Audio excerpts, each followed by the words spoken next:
આ કરી શકે એટલી ઉંમર છે 70 વર્ષ 60-70 વર્ષ હશે મારી કેટલી ઉંમર છે 60-70 વર્ષ છે ગામના રસોડા કરે છે દાડીએ જાય છે બધી મજૂરી કરે છે મતલબમાં મજૂરી કરી અને આ બેન જે છે બેનનું અત્યારે જો પણ દવાનો ખર્ચ 7 થી 8 હજાર રૂપિયા દર મહિનાનો આવે છે તમે વિચાર કરો કેટલી પરિસ્થિતિ અત્યારે વિકટ છે આ ઘરની નમસ્કાર મિત્રો જય ભૂતરા દાદા તો ભૂતરા દાદા યુવા ગ્રુપ ફરી આપણે એક જરૂરિયાતમંદની સેવા કરવા માટે વીજપડી આવ્યા છીએ આપણે અમરેલી જિલ્લાનું પ્રોપર વીજપડીમાં જ એક જરૂરિયાતમંદ પરિવાર છે તો એની સેવા કરવા માટે આપણે આવ્યા છીએ તમે આગળના વિડીયોમાં જોયું એ પ્રમાણે આપણે વિડીયોમાં તમે જોઈ શકો અનકભાઈ છે જે દોલતી ગામના છે અને સેવાભાવી માણસ છે એકદમ અને એની થ્રુ આજે અમે કીટ દેવા માટે બધાને નીકળ્યા છીએ 3 થી 4 પરિવાર આ અનકભાઈ દ્વારા આપણને મળ્યો છે એટલે ભાઈનો આપણે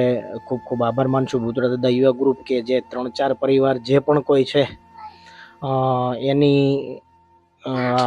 આજુબાજુ આપણે પહોંચાડ્યા છે એની થ્રુ આપણને પહોંચાડ્યા છે એટલે અનકભાઈનો પણ આપણો ભૂતરા દાદા યુવા ગ્રુપ ખૂબ ખૂબ આભાર માને છે કે આવી સેવાકીય પ્રવૃત્તિ કરતા રહ્યો અને આપણે કહેવત એક છે ને કે દેવા ન હોય પણ દાજવા રાખવું આંગળી ચીંધવાનું પણ પુણ્ય છે એ પુણ્યના હકદાર અનકભાઈ છે અને અનકભાઈનો ખૂબ ખૂબ આભાર અને આપણે આવ્યા છીએ વીજપડી ગામે અને તમે જોઈ શકો એ પ્રમાણે જરૂરિયાતમંદ માડી છે બરાબર અને આ દીકરી છે બેન છે માડીના દીકરી છે અને એક રોગથી પીડાય છે જે થાઇરોઇડ નામનો રોગ આવે છે એ થાઇરોઇડથી બેન પીડાય છે અને મા દીકરી બંને રહે છે તો થોડુંક આપણે માડી પાસેથી તેમનો જીવન માટે પૂછ્યું કઈ રીતના એના ઘરનું ગુજરાન ચલાવે છે અને કઈ રીતના બધું એનું ઘર ચાલે છે મળી અમે ભૂતરા દાદા યુવા ગ્રુપ ચલાવીએ છીએ આપણે અમરેલી જિલ્લા આજુબાજુમાં રાજુલા ઉના મહુવા એ સાઈડમાં એટલે અનકભાઈએ તમારો વિડીયો અમને મોકલ્યો હતો અને કીધું હતું કે ભાઈ આ માડી જરૂરિયાતમંદ છે અને માડી એકલા રહે છે મા દીકરી બે એટલે આ તમને કરિયાણા કીટ દેવા માટે અમે આવ્યા છીએ અમારું ગ્રુપ તમારી જેવા કોઈ પણ જરૂરિયાતમંદ હોય છે ને એને કરિયાણા કીટ દેવું કોઈ બાળકોને ભણવામાં મદદ કરવી કોઈ દીકરીના લગ્ન કરી દેવા એવું અમારું સેવાકીય ગ્રુપ અમે આખું ચલાવીએ છીએ 20-25 જણા થઈને એટલે આ તમને કરિયાણા કીટ દેવા માટે આજે અનકભાઈ ફોન આવ્યો હતો વિડીયો મોકલ્યો હતો એટલા માટે આવ્યા છીએ બરોબર તો તમારો પહેલા પરિચય શું નામ તમારું માડી હસીનાબેન હા અને ઘરમાં કોણ કોણ સભ્ય તમે અને બેન બે રહ્યો છો બરાબર અને બેન ને શું પ્રોબ્લેમ છે થાઇરોઇડ થી પ્રોબ્લેમ છે દવા ને બધું ચાલુ છે એટલે બેન સાસરે ક્યાં ગામ હતા અમરેલી જિલ્લામાં ઓલો હાજાઉદર આવે અને તમે આ તમારા ઘરનું ગુજરાન કઈ રીતના ચલાવવા માંડી દાડી કરવા જાવ દાડી કરીને પછી ઘરનું જે પણ ગુજરાન હાલે બેન ને દવા ને બધું એમાં જ બધું તમે પૂરું પાડો છો બરાબર છે છૂટક દાડીએ જાવ ને પછી કઈ રીતના બીજું રસોડામાં ને એમાં એ રીતના રસોડામાં જાવ ને કોઈ કેટલેસમાં રોટલી બનાવવી હોય ક્યારેક ન હોય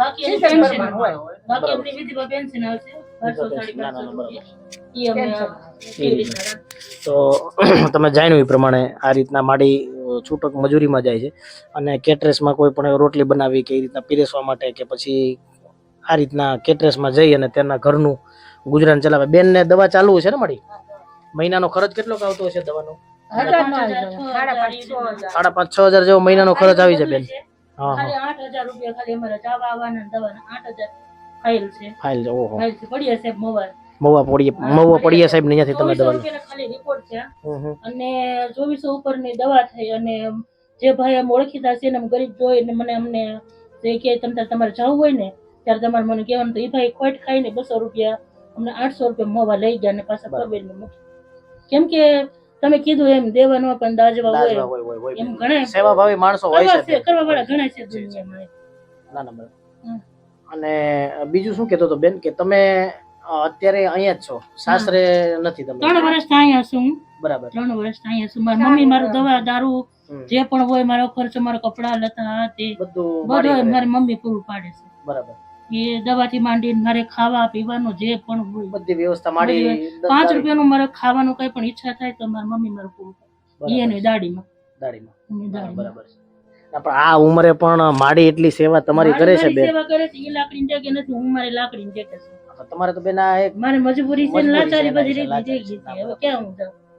એવું તો છે. તમે બેન સાસરે હતા હા. તો આ તમારે થાઇરોઇડ ના હિસાબે જ આ પ્રોબ્લેમ થયો કે પ્રોબ્લેમ મારે હાલવા ચાલવાનું બધું બંધ થઈ ગયું, નકર હું 10 ઘરના કામ કરતી હતી. ઓહો તો મારે આવો પ્રોબ્લેમ થઈ ગયો ને હાલવા ચાલવાનું બંધ થઈ ગયું, તો મારે કરવાળા બીજા લગ્ન. ઓહો તો એ વરસ દોઢ વર્ષ એમની ભેગી રહી, પણ પછી મારી સાસુ અને મારી જે એમના ઘરે બીજી પત્ની છે ને મને મેણા ટોણા બોલે. ના ના રોવામાં ને બેન મારી એક તમારે છોકરી દસ્તક ખોળાઈ લીધી હતી ને ઈ જોટી લીધી ને મને કાઢી મૂકી. અમે ખાધા ખોરાકીનો કેસ કર્યો તો એમાંય થોડાક પાછળ પડ્યા અમે. કેમ કેમ કે કે દુબળા દુબળા માણસ હોય એને આવી એવી વસ્તુ હોય છે. ના ના બરાબર. રોવામાં માડી અમે જો આવ્યા છીએ ને તમારી જો સેવા કરવા માટે જ આવ્યા છીએ બેન. અમે તમારા ભાઈ તરીકે જ છીએ. બસ બસ અમે તમારા ભાઈ તરીકે. આભાર તમારો. ના ના બેન આભાર આભાર નહીં બેન. અમે તમારા ભાઈ જેમ જ છીએ, નાના ભાઈ તરીકે જ છીએ તમારા બેન. બરોબર. તમારી આ પરિસ્થિતિ છે, તમે આવી ઉપરવાળો તમને શક્તિ વધારે દે કે તમે આવું વધારે કરો. અમાર જેવા ગરીબ માણસો છોડી ગયા એવા આશીર્વાદ બેન આપો એટલે આવા તમારી જેવા કોઈ જરૂરિયાતમંદ પરિવાર હોય ત્યાં સુધી અમે પોગી શકીએ. મહિના 1.5 મહિના 2 મહિનામાં અમારે આવું વયું જાય તમારે લોકો ટેકો થાય. ના ના બરાબર. ઉપરવાળો તમને વધારે આવું દે. ના, ના, ના. કરવા વાળાને જે પણ એનો નિયમત હોય ને ઉપરવાળો તમને વધારે દે. અમારા જેવાના આવું એટલું થોડું ટેકો થાય ને. ના ના માડી પણ ખરેખર મિત્રો જુઓ તમે, એક માં છે ને, આ એક સાર્થક કરતો શબ્દ છે માં. હા પૂરું પાડે છે. આ આંસુ તમે જે જોઈ શકો છો ને મિત્રો, એ એક માં જ પાડી શકે છે. બાકી કોઈની ત્રેવડ નથી કે માં સિવાય આ કરી શકે. એટલી ઉંમર છે 70 વર્ષ 60-70 વર્ષ હશે મારી. કેટલી ઉંમર છે? 60-70 વર્ષ છે. ગામના રસોડા કરે છે, દાડીએ જાય છે, બધી મજૂરી કરે છે. મતલબમાં મજૂરી કરી અને આ બેન જે છે, બેનનું અત્યારે જો પણ દવાનો ખર્ચ 7 થી 8 હજાર રૂપિયા દર મહિનાનો આવે છે મિત્રો. તમે વિચાર કરો કેટલી પરિસ્થિતિ અત્યારે વિકટ છે આ ઘરની. અને આ અનકભાઈ જે મારી સાથે આવ્યા છે એનો હું ખૂબ ખૂબ અમારું ભૂતરા દાદા યુવા ગ્રુપ વળીને હું એનો ખૂબ ખૂબ આભાર માનું છું કે આ પરિવાર સુધી અમને પહોંચાડ્યા છે. એટલે અનકભાઈનો પણ ખૂબ ખૂબ આભાર. અને દાદા પણ તમને જાજો આપે ને આવા કાર્યો તમે જે પણ આ આંગળી ચીંધવાના કામ છે, બહુ સારા કામ છે કે તમે આવા પુણ્યના કામ કરો છો ને અમને આવા પરિવાર સુધી પહોંચાડ્યા. એવો ભાઈનો પણ ખૂબ ખૂબ આભાર. અને આ પરિવારને અત્યારે આપણે કરિયાણા કીટ આપી છે અને પાછા પણ જરૂર પડે માડી, બરોબર. અમે અમારા કોન્ટેક્ટ નંબર બેન આપતા જશું તમને. ગમે ત્યારે પાછી ખૂટે કરિયાણા કીટ ત્યારે તમે તાર પાછા ફોન કરજો, અમે તમને રાશન પાછું આપી દઈશું બેન. હા તમે મૂંઝાતા નહીં તમ તારે, અમે તમારા ભાઈઓ જેવા જ છીએ બેન, બરોબર. મૂંઝાતા નહીં તમ તારે. નહીં આભાર નહીં, તમે અમને કહેજો બેન, બરોબર. તમ તાર ઉપાધિ કરતા નહીં, તમને પાછા આપી જાવ. આ અમારું રાશન છે ને 2-2.5 મહિના હાલે બેન. 1-2 જણા ખાવા વાળા ને 2-2.5 મહિના હાલે. તમ તારે ખાજો નિરાતે, ઉપાધિ નહીં કરતા. મહિના દી ભલે ખૂટી જાય, બરોબર. ખૂટી જાય એટલે કેજો, પાછા અમે તમને તમ તારે આપી જશો. મૂંઝાતા નહીં બેન તમ તારે. હા બસ આ જ રીતના આપણે પરિવારની મદદ કરી છે. અને આપણું ભૂતરા દાદા યુવા ગ્રુપ છે, આવા પરિવાર જે જરૂરિયાતમંદ, ખરેખર જરૂરિયાતમંદ પરિવાર છે, એની આપણે સેવા કરીએ છીએ. અને યુટ્યુબના માધ્યમથી પણ અમારા વિડીયો તમે જોઈ શકો, ફેસબુકના માધ્યમથી પણ જોઈ શકો, ઇન્સ્ટાના માધ્યમથી પણ જોઈ શકો. યુટ્યુબમાં અમારી ચેનલ છે ભૂતડા દાદા યુવા ગ્રુપ. એ ચેનલને લાઈક કરો, શેર કરો અને અમારા વિડીયો જે પણ કોઈ છે એ આગળ શેર કરો, જેથી કરીને આવા કોઈ જરૂરિયાતમંદ પરિવાર હોય, બરોબર, એની સુધી અમે પહોંચી શકીએ. બસ એ જ સાથે જાજુ નહીં કહેતા, મળીએ કોઈ બીજા પરિવાર સાથે. જય ભૂતરા દાદા.